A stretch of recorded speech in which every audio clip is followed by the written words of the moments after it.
그 작은 얼굴은 그간의 모든 고통, 상처, 상실이 같이 있었음을 느끼게 했다. 그는 아기에게 평이라는 이름을 지었다. 은희를 만나고 사랑하고 카페를 잃고 가족을 잃고 예전 세상의 일부를 잃었을 때 제가 바란 건 평온뿐이었어요.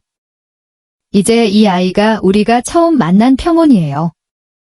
작은 나무집은 넓지 않았지만 그날 이후 이상하리만치 따뜻해졌다. 은희는 휴식을 취했고 민주는 기저귀 갈기, 분유 타기, 어머니에게서 들은 옛 자장가를 불러 평일을 재우는 법을 익혔다. 밤마다 아기 울음소리는 민준을 잠 못 들게 하지 않았다. 오히려 그 소리는 아기가 자라고 살아있고 그들과 함께 또 한 걸음 나아가고 있음을 안심하게 했다. 어느 날 평이가 현관 앞에서 바다를 바라보며 서 있을 때 민주는 아들에게 속삭였다. 아빠는 한때 아무것도 제대로 할 수 없을 거라 생각했어. 마을 사람들에게 버림받고 포기하려 했지? 하지만 내가 왔어. 내가 아빠가 떳떳하게 살아야 할 가장 아름다운 이유야. 이웃들은 점차 아기의 시끄러운 소리에 익숙해졌다. 순자 아줌마는 가끔 들러 아기 옷 몇 벌을 가져오며 엄마와 아기를 따뜻하게 지키는 법을 알려줬다. 아무도 그들이 누구인지 묻지 않았고 오래 수군대지도 않았다. 이 바닷가 마을에서 사람들은 누구나 새로 시작할 이유가 있고 그걸 막을 권리는 누구에게도 없다고 믿었다. 어느 가벼운 비 내리는 오후, 은희는 평일을 위한 새 목도리를 뜨고 있었다. 눈가는 피로로 처졌지만 민준이 다가가 어깨에 손을 얹으며 말했다. 은희, 피곤하시면 주무세요. 제가 평이 볼게요. 은희는 고개를 들어 민준을 바라보았다. 그 눈빛은 모든 것을 겪고도 처음 카페에서 마주쳤던 그 순간처럼 부드러웠다. 너도 알지, 평이 울음소리를 들었을 때 내가 다시 젊어진 기분이었어. 마치 두 번째 삶을 사는 것 같았어. 민주는 웃으며 은희와 평이를 함께 끌어안았다. 밖에서는 바다가 여전히 출렁였고 바람은 소나무 숲을 스쳤으며 비는 드문드문 내렸다. 하지만 그 나무집 안에서는 새로운 삶의 빛이 점점 더 밝아지고 있었다. 모든 숨결, 모든 웃음, 모든 손을 맞잡는 순간이 희망보다 더 신성한 무언가를 품고 있었다. 그 오래된 나무집에서 첫 아기 울음이 울려 퍼진 비 오는 밤 이후 모든 것이 느려진 듯했다. 더 이상 사람들의 호기심 어린 시선에 당황하거나 치열한 논쟁, 왜 나 어떻게 라는 질문도 없었다. 은희와 민주는 그들 셋만의 세상에서 살았다. 그것으로 충분했다. 매일 아침 모래언덕 위로 해가 완전히 떠오르기 전 민주는 평이를 안고 바다로 나갔다. 그의 발은 아직 차가운 모래를 밟았고 안개가 수평선 주위를 맴돌았다. 그는 종종 평이의 손을 자신의 가슴에 대고 속삭였다. 들어봐, 바다야.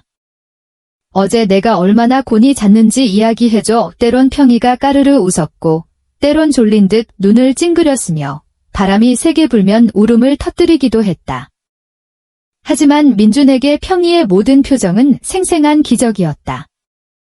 그가 감히 꿈꾸지 못했던 것들이었다. 작은 나무집 안에서는 은희가 창가에 앉아 있었다. 햇살이 그녀의 상아빛 옷자락에 떨어졌고 손은 평이를 위한 새 털옷을 재빠르게 뜨개질했다. 작은 옷, 아기 양말, 조그만 모자 하나하나가 그녀가 품은 희망이었다.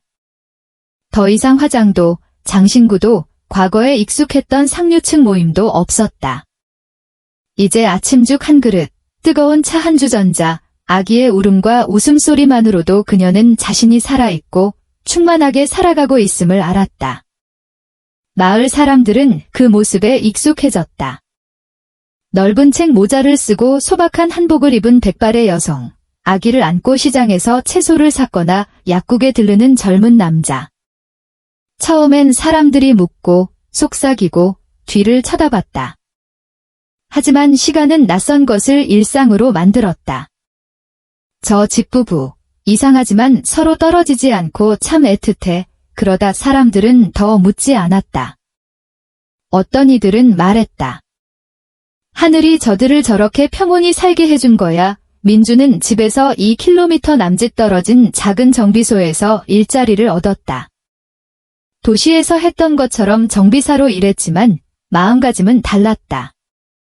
이제 그가 버는 돈은 평희의 웃음소리, 집에 돌아왔을 때 은희의 부드러운 눈빛과 연결되었다.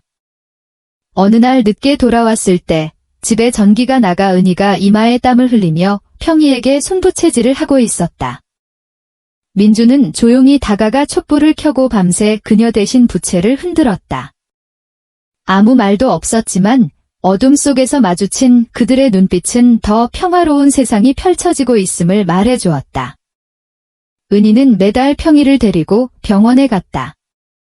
의사가 평희의 건강이 안정적이라고 했지만 그녀는 방심하지 않았다. 나이 든 몸이야. 조심해야지. 아이한테 부족한 게 생기면 안 돼. 민주는 웃으며 그녀의 주름진 손등에 입을 맞췄다. 은희가 저를 이렇게 잘 키웠는데 평희는 더 잘 키울 거예요. 점차 채소 장수, 약국 주인, 골목 어귀의 오토바이 아저씨까지 그들 셋이 조용히 다투거나 욕심내지 않고 살아가는 모습에 익숙해졌다. 가끔 마을에 휴양하러 온 낯선 이들이 나이 차이 나는 부부와 어린 아기를 보고 호기심에 질문을 던졌다.